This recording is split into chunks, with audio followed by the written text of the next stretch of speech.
This is breaking news from 7 Eyewitness News. An historic move by federal prosecutors. 7 Eyewitness News I-Team Chief Investigator Charlie Specht uncovering these emails. They confirm the feds have hit the Diocese of Buffalo with a subpoena as they investigate sexual abuse by Western New York priests.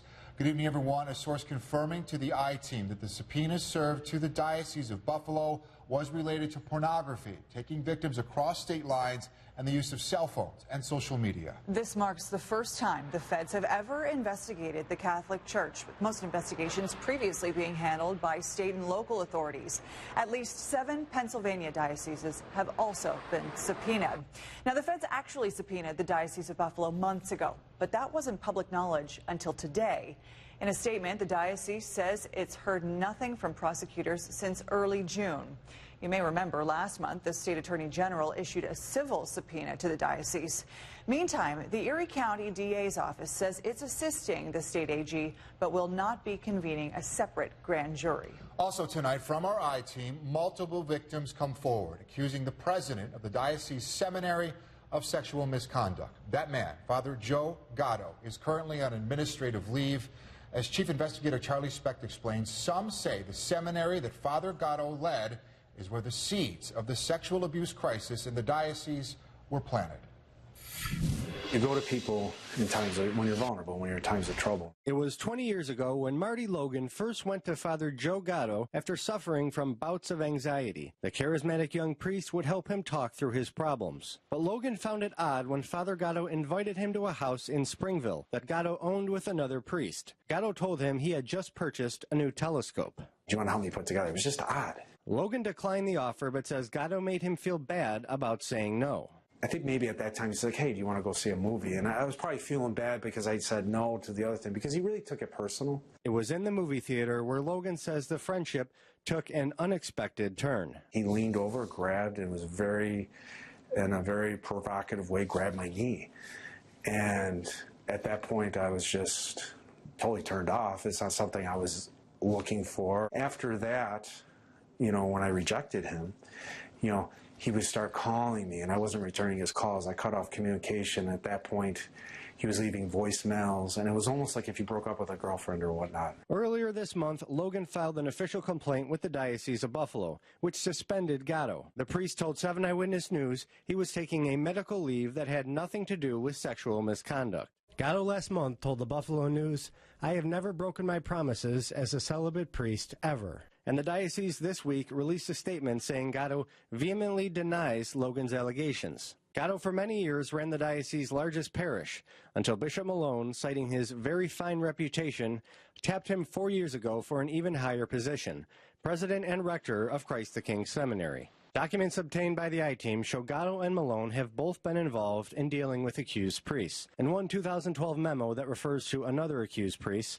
church lawyers discussed whether we should report this matter to the review board. Father Gatto recommended reporting it to give the bishop some cover. In a more personal email, Bishop Malone speaks about the abuse crisis in the diocese, saying, "I do tire of talking about it." Gatto reassures him, saying, "You have been incredibly strong and the lightning rod for the entire situation. You cannot keep up the pace and intensity. Promise you will take time for Richard very soon. I am here for you in any way you deem necessary." Who do you trust?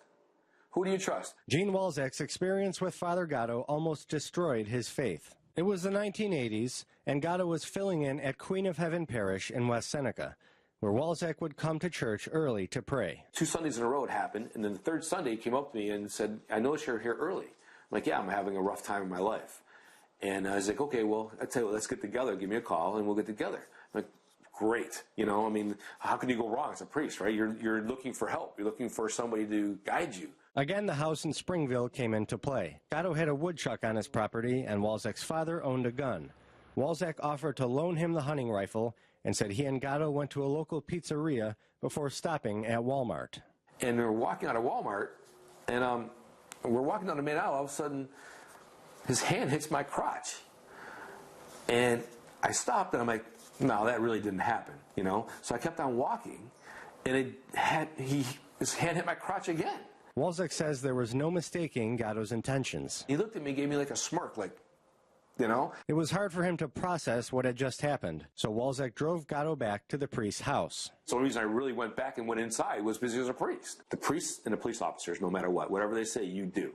You know, that's the way I was brought up. That's why my parents were brought up. Walczak says Gatto started pouring drinks and asked him to stay the night. The diocese confirmed to 7 Eyewitness News that it has received Walczak's allegation, and Gatto did not return our messages seeking comment about this allegation. I just felt creepy. It was just creepy. It was just, it wasn't, when he asked me to sleep over and stuff like that, I'm like, no, I gotta go. I really have to go. Gatto at one point took Walczak here to Christ the King Seminary in East Aurora, the official seminary of the Diocese of Buffalo.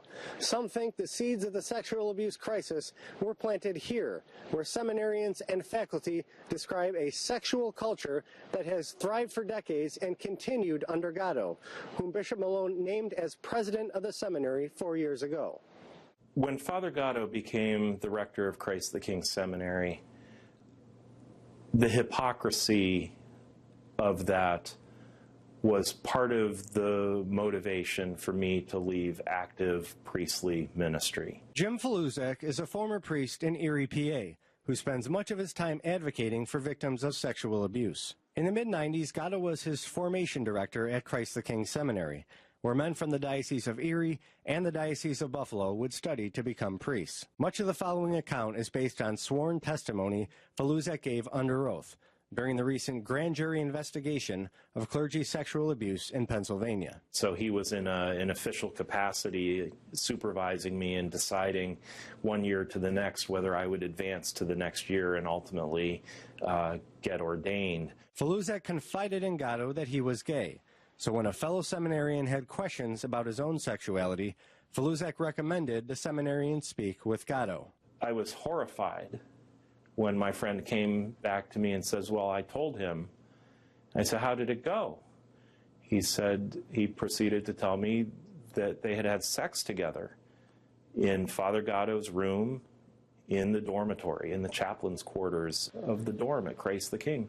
That somebody who was sexually involved with a student would now be at the pinnacle, who would be overseeing the entire life of the seminary, was a clear signal to me that the church was broken from the inside, just sick. Faluzak in 2014 took his concerns to Lawrence Persico, Bishop of Erie, PA. Persico told him he would forward the information on to Bishop Malone. After hearing nothing, Faluzak 6 months ago sent a letter to Bishop Malone saying he regarded Malone as a noble man who had a chance to do the right thing and investigate Gatto. In response to this story, the Diocese of Buffalo released a statement saying Malone met with Bishop Persico in Erie shortly after receiving Faluzak's letter, where Bishop Persico told him the priest completely denied that there was anything inappropriate between himself and Father Gatto. The statement said other church officials again looked into the matter this week and concluded this was handled properly. 2 months after Faluzak made the allegations,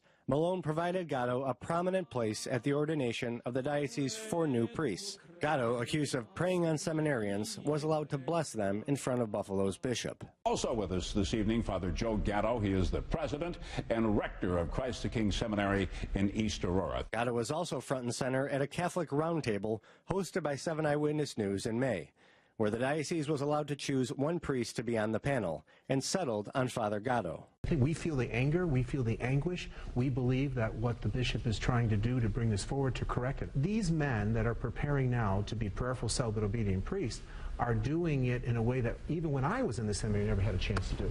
Beverly Malona taught at Christ the King Seminary in the 1990s when she worked for the Diocese of Buffalo. It was a hotbed of sexual activity.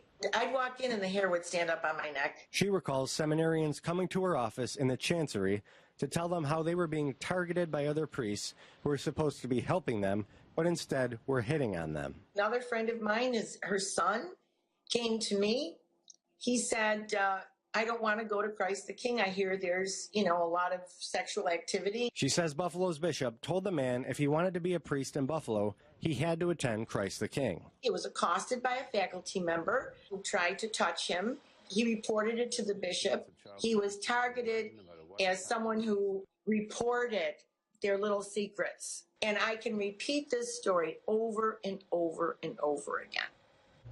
Now, we should say here, neither of these men are looking for any money from the diocese. They say they just want to get out the truth.